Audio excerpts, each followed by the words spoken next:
March 2 start చేశాం గురుగారు.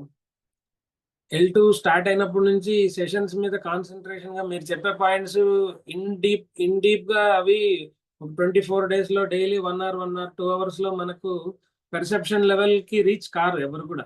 అంటే ఇప్పుడు ఉండే డే టు డే లైఫ్ లో కామన్ కామన్ పీపుల్ కి అయితే సాధ్యం అవ్వదు. అది కూడా గురు కృప ఉంటేనే మనకు అది. మామూలుగా స్పిరిచువల్ గా కొన్ని పాయింట్స్ చెప్తాను గురుగారు. హస్తమస్తక సంయోగం అంటారు. గురువు యొక్క హస్తము మన మస్తకం మీద పెడితే ఆ సంయోగం ద్వారా మనకు జ్ఞానం ఏర్పడుతుంది. ఇక్కడ మాకు గురువు నేత్ర సంయోగం అంటే మీరు చూపు ద్వారా మాకు, మీ వాయిస్ ద్వారా మాకు ఎనర్జీ ఇస్తున్నారు. అది ఏర్పడి కొన్ని మిరాకిల్స్ జరుగుతుంటాయి. మాకు జ్ఞానం జాగృతం అవుతుంటుంది. ఈ రూమ్ లో వెలుతురు ఉంటుంది గురుగారు. లైట్ స్విచ్ ఆఫ్ చేయగానే చీకటి ఇక్కడే ఉంటుంది, వేయంగానే వెలుతురు ఇక్కడే ఉంటుంది. సో ఆ జ్ఞానం రెండు ఈ రూమ్ లో ఉంటాయి. అది జాగృతం చేసే ఒక క్వాలిటీ గురువు చేతిలో ఉంటుంది. గురువు చెప్పినప్పుడు మనకు చెప్పాల్సింది ఆయన చెప్తూ ఉంటాడు. ఆ చెప్పినప్పుడు మనకు రిసీవ్ చేసుకునే కెపాసిటీ ఏర్పడుతుంది. జనరల్ గా జరిగిందండి. ఇప్పుడు మనకు ఇక్కడ సీక్వెన్స్ వైజ్ మీరు కొన్ని పాయింట్ వైజ్ చెప్పమన్నారు. ఆ పాయింట్ వైజ్ చెప్పడానికి ట్రై చేస్తాను గురుగారు.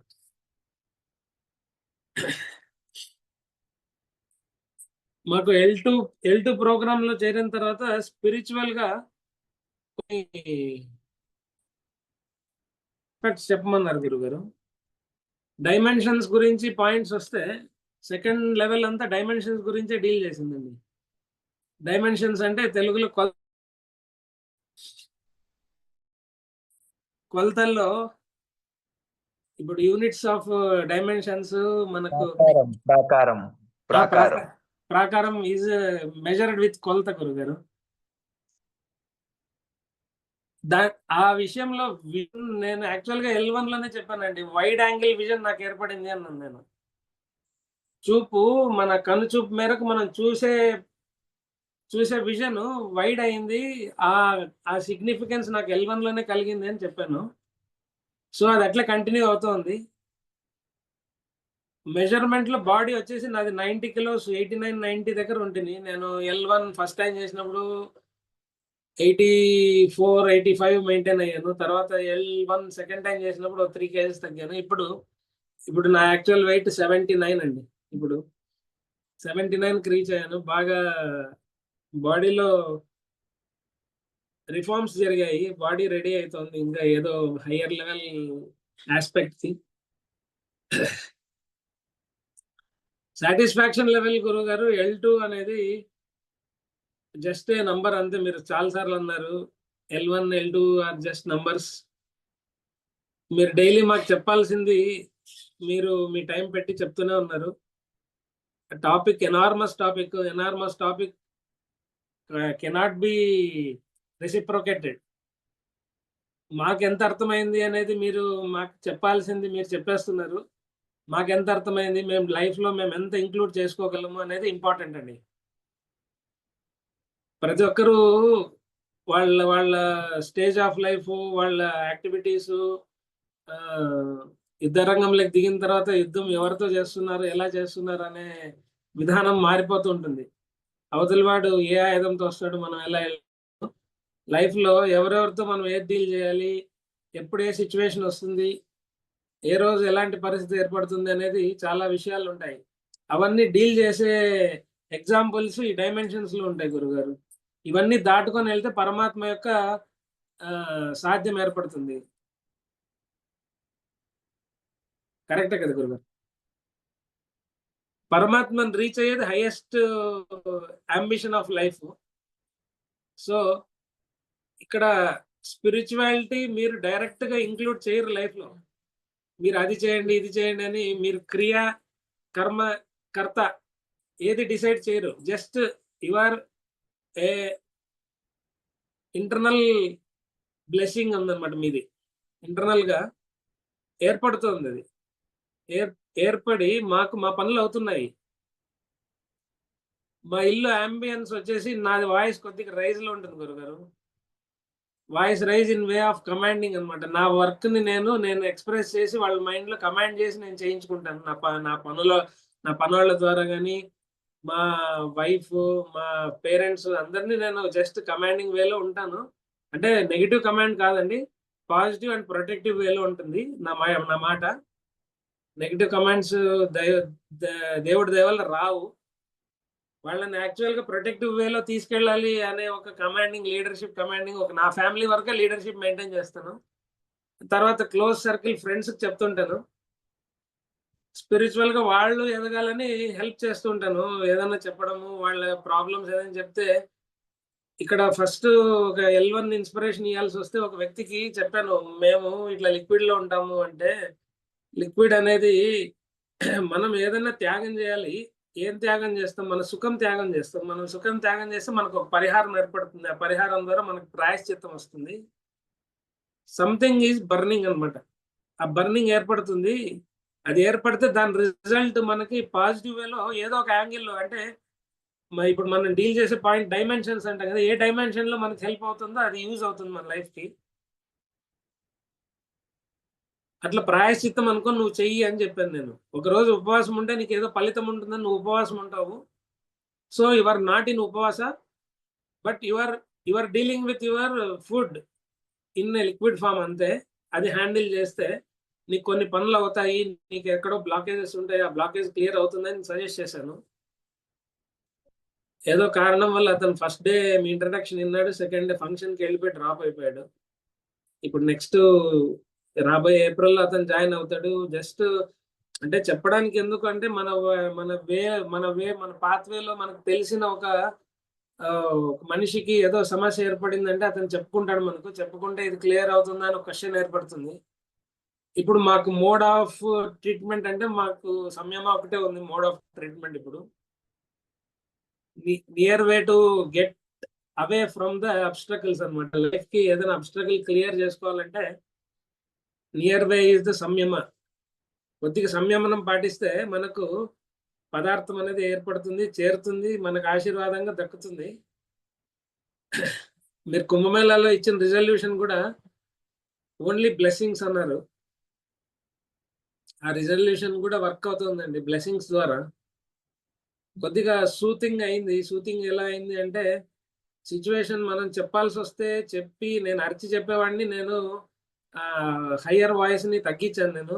నార్మల్‌గా చెప్తున్నాను. నార్మల్‌గా వింటున్నాను. కాన్‌ఫ్లిక్ట్ ఫ్రీ లైఫ్ వచ్చింది. కాన్‌ఫ్లిక్షన్ అనేది తగ్గింది. కాన్‌ఫ్లిక్ట్ అనేది తగ్గింది.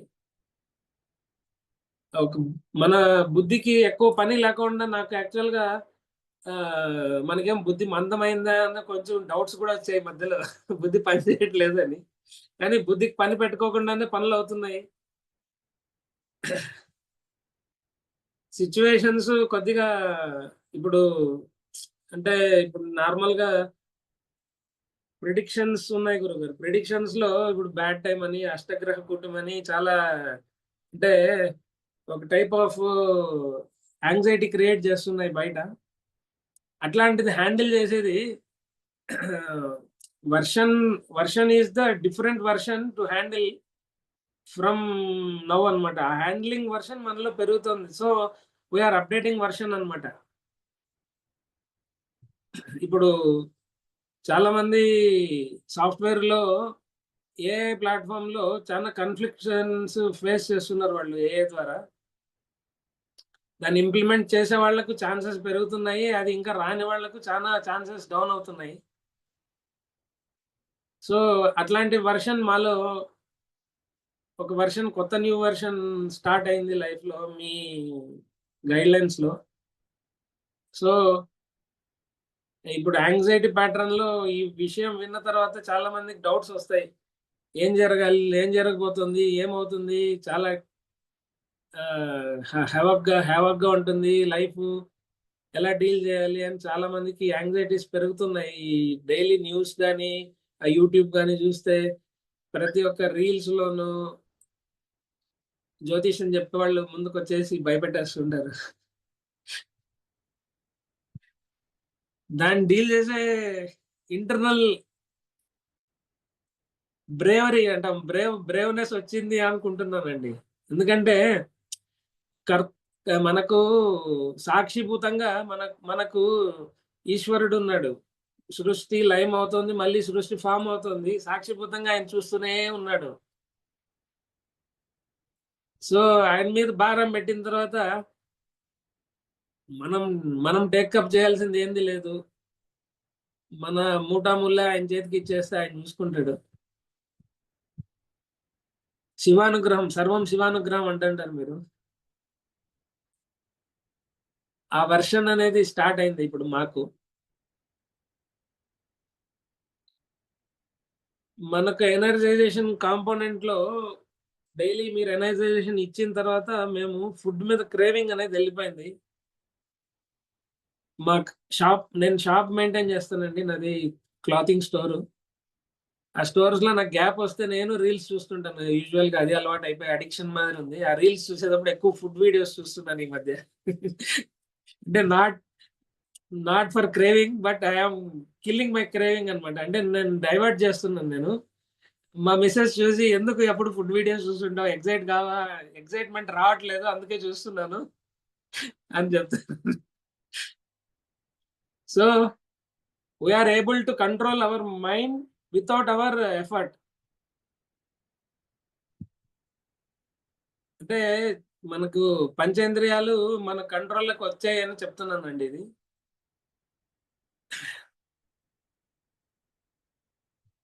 అంటే మనకు పంచేంద్రియాలు బయట ఉంటాయి, మనలో ఇవి ఉంటాయి.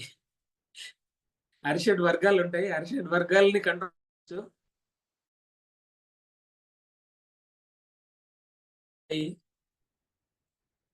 మేము ఎక్కువ పోరాడే అవసరం లేదు, పోరాడే అవసరం లేకుండా మాకు డీలింగ్స్ అవుతున్నాయి. చాలా మంది ఇప్పుడు మా డైలీ నా సర్కిల్లో చాలా మందికి ఒక ఇన్స్పిరేషన్ ఏర్పడుతుంది. ఏదన్నా నేను చెప్తున్నాను అంటే వాళ్ళు వినేకి రెడీగా ఉన్నారు. అది చాలా వరకు మార్పు అనేది ఫస్ట్ ఎంత డెప్త్ గా డిస్కషన్ చేయాలి, ఇప్పుడు ఎంత ఈజీగా చెప్తుంటే పని అవుతుంది అనేది తేడా వస్తుంది. ఒక ఫోన్ కాల్ చేస్తే కొన్ని పనులు అవుతున్నాయి, లేదా ఒక మాట చెప్తే పనులు అవుతున్నాయి. కొన్నిసార్లు జస్ట్ మైండ్ లెక్క తీసుకుంటే కొన్ని పనులు అవుతున్నాయి. అది కొన్ని అసాధ్యమైన పనులే కదా. మనం జస్ట్ మైండ్ లెక్క తీసుకుంటే పనులు నెరవేరడం అంటే సో ఇది హయ్యర్ కాలింగ్ అంటాను నేను. Just we have to be in responsive గా ఉండాలి. మన మోడ్ ని రెస్పాన్సివ్ మోడ్ లో ఉండాలి. మనం లేజీనెస్ ఉంటే పక్కన పెట్టాలి. స్టిల్ బీన్ బాడీ లేజీగా ఉన్నా మైండ్ రెస్పాన్సివ్ గా ఉండాలి, మైండ్ యాక్టివ్గా ఉండాలి. చెప్పేది గ్రహించాలి. ఫ్యామిలీ వైజ్ మాకు మళ్ళీ ఇప్పుడు మా పెద్దమ్మాయి ఇంట్లోనే ప్రిపేర్ అవుతుంది సిఏకు. తను మే ఎగ్జామ్ ఇస్తుంది గురుగారు. తను యాక్చువల్ గా టాపిక్స్ వినడం లేదు కానీ డైలీ ఎనర్జైజేషన్ అటెండ్ అవుతుంది. మా ఫాదర్ మదర్ కూడా సంయమ కంటిన్యూ చేశారు లెవెల్ 2. వాళ్ళు కూడా జస్ట్ పాయింట్ వైజ్ టాపిక్ ని అనలైజ్ చేసుకోలేకపోయారు. సో నో ప్రాబ్లం, మీరు చేయండి, సంయమ చేయండి, మీకు ఎంత అవసరం, బ్లెస్సింగ్ ఎంత ఉంటే అంత వస్తుంది. వాళ్ళిద్దరు హెల్తీగా ఉన్నారు. They are they are capable. మా నాన్నగారి ఏజ్ 71+, మా అమ్మగారి ఏజ్ 68+. వాళ్ళిద్దరికి షుగర్ బీపీ లేదు by God's grace. Just normal డేని వాళ్ళు ట్యాకిల్ చేసేకి సంయమ ఫస్ట్ ఇంక్లూడ్ చేసుకున్నారు వాళ్ళ లైఫ్ లో. అది లెవెల్ 1 సెకండ్ టైం, ఇప్పుడు లెవెల్ 2 థర్డ్ టైం. అంటే so we're completing our 72 days of samyama. Total family, my elder daughter is completing second level. First level second time. అంటే so she is having 48 days. హ్యాపీగా ఉంది, ఏం problem లేదు. ఎవరికైనా inspiration ఇదే అండి. మనము just we are nothing to suggest anybody, but happening అయితే మా ద్వారా ఎవరైనా ఇన్స్పైర్ అవుతే అది వాళ్ళకి బ్లెస్సింగ్ అవుతుంది, యాడ్ అవుతుంది, వాళ్ళకి బ్లెస్సింగ్ గా యాడ్ అవుతుంది. ఎందుకంటే మనకు నీడ్ ఉందంటే గురువు సెలెక్ట్ చేసుకునేస్తాడు మనల్ని. మనకంటే సెల్ఫ్ గైడెన్స్ అవసరము అంటే దేవుడు మనకి దారి చూపిస్తాడు. సో మోడ్ ఆఫ్ ట్రావెల్ మనం ఎంచుకోవాలి. మనం ఈ మోడ్‌లో వెళ్తే బాగుంటుంది అని మనకు చెప్తుంటే మనం వినాలి. వింటే చాలా మేలు. వెళ్ళొచ్చిన వాడు దారి చూపిస్తానంటే మనము ఓకే అని వెళ్ళిపోవాల్సిందే. అవునా? ఆ రూట్ బాగుందా?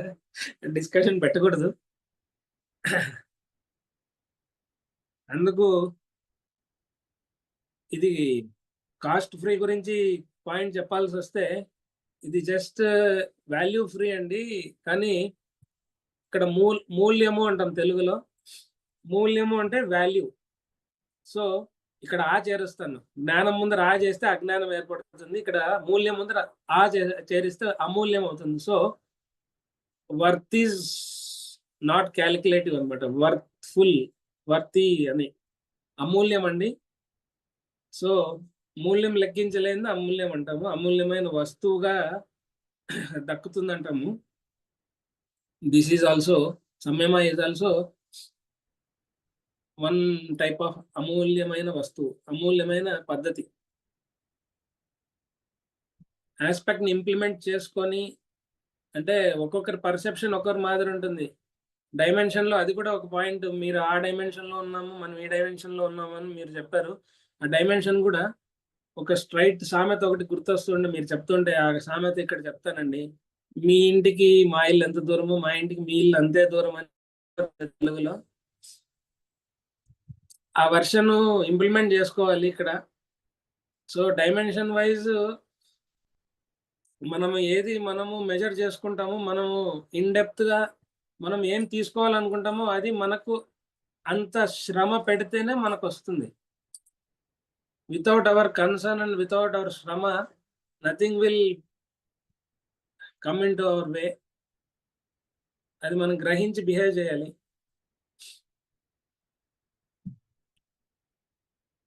కాన్షియస్‌నెస్‌లో మనకు మన బాడీని మనము అవేర్‌నెస్‌లోకి తీసుకెళ్ళింటాం కదా! కాన్షియస్‌నెస్ పెరుగుతుంది గురువుగారు. రిసీవింగ్ కెపాసిటీ పెరుగుతుంది. నాలెడ్జ్ మీరు చెప్తే చాలా పాయింట్స్ డీల్ చేస్తారు. పాయింట్స్ రాండమ్‌గా వస్తుంటాయి. రాండమ్‌గా వచ్చిన పాయింట్స్‌ని చాలామంది నోట్ డౌన్ చేసుకోకపోతే మళ్ళీ గుర్తురావు. నేను ఒకరోజు అడిగాను మమతని. పాయింట్స్ అన్నీ మళ్ళీ రిపిటీషన్‌లో గుర్తు రావట్లేదు. "నువ్వు రాసుకున్నావమ్మా" అని ఆమె కుంభమేళాలో కొన్ని పాయింట్స్ మీరు చెప్తాంటే రాసుకొని చూసాను నేను.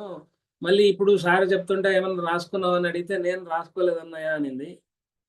సో, రాసుకోలేదు అన్నయ్య అనింటే నేను కానీలే నువ్వు రాసుకుంటే నాకు చెప్పమ్మా అన్నాను. మరుసటి రోజు take a pen and paper and note it down అని మీరన్నారు. అది మీకెలా అనిపించింది? నేను ముందు రోజు తనతో అడిగాను. మరుసటి రోజు మీరు రెస్పాన్సివ్‌గా నోట్ సమ్ పాయింట్స్ అని చెప్పి మీరు నోట్ డౌన్ చేసుకోమన్నారు. కొన్ని ఇల్లస్ట్రేషన్స్ చూపించారు. మేము కొన్ని స్క్రీన్ షాట్స్ తీసుకొని పెట్టుకున్నాము. జస్ట్ ఫర్ ఎ మెమరీ అండి. అది మెమరీకి యూజ్ అవుతుంది కానీ ప్రాక్టికల్ లెవెల్‌లో మనం డీల్ చేసేది లెంత్ వస్తే బ్రెడ్త్ ఉండదు. బ్రెడ్త్ వస్తే లెంత్ ఉండదు మా లైఫ్‌లో. కాంపోనెంట్స్ అన్నీ ఉండవు మా దగ్గర రెడీగా. ఇప్పుడు అర్జునుడు తపస్సు చేసి ఆయుధాలన్నీ ఇకట్టా చేసుకున్నాడు. అతని దగ్గర తెచ్చుకున్నాడు. తలుచుకోంగానే ఆయుధం చేతికొచ్చేస్తుంది అతనికి. సో, ఇప్పుడు మాకొచ్చేసి అన్ని ఆయుధాలు రెడీగా ఉండవు. So, we are not aware of our enemy. But we can deal with samyama. నేను సంయమనంగా ఉండి నా ఎనిమీని జయిస్తున్నానని నేను చెప్తున్నానండి. సో, L1 చేస్తే కొంచెం లెవెల్, L2 చేస్తే కొంచెం ఎక్కువ లెవెల్ కాదు. మనం పెర్సెప్షన్ పెరిగితే మనకింకా ఎక్కువ నాలెడ్జ్ పెరుగుతుంది. ఎక్కువ మనం లైఫ్‌ని క్యాటర్ చేసుకోగలము. మనం డీల్ చేసే విధానం మారుతుంది. చాలా విషయాల్ని మనము యాంగ్జైటీ ప్యాటర్న్‌లో చూస్తాము. యాంగ్జైటీ ప్యాటర్న్స్ అన్నీ క్లియర్ అవుతాయి. ఫస్ట్ అది చెప్పగలనండి. బాడీ వచ్చేసి త్రిగుణాలని అతీతంగా చూస్తుంది. ఇప్పుడు మనం జ్యూస్ ద్వారా, లిక్విడ్ ద్వారా బాడీ త్రిగుణాతీతంగా తయారవుతుంది. తర్వాత మనం ఏ గుణం మనం ఇంప్లిమెంట్ చేసుకుంటే ఆ గుణం ఏర్పడుతుంది ఫుడ్ తినిన తర్వాత. So, food carries the gunas. అది కాలిక్యులేట్ చేసుకొని ఫుడ్‌ని కాన్షియస్‌గా తిని తర్వాత లైఫ్‌ని ఆఫ్టర్ సంయమ కూడా డీల్ చేయగలగాలని నేను అనుకుంటున్నాను.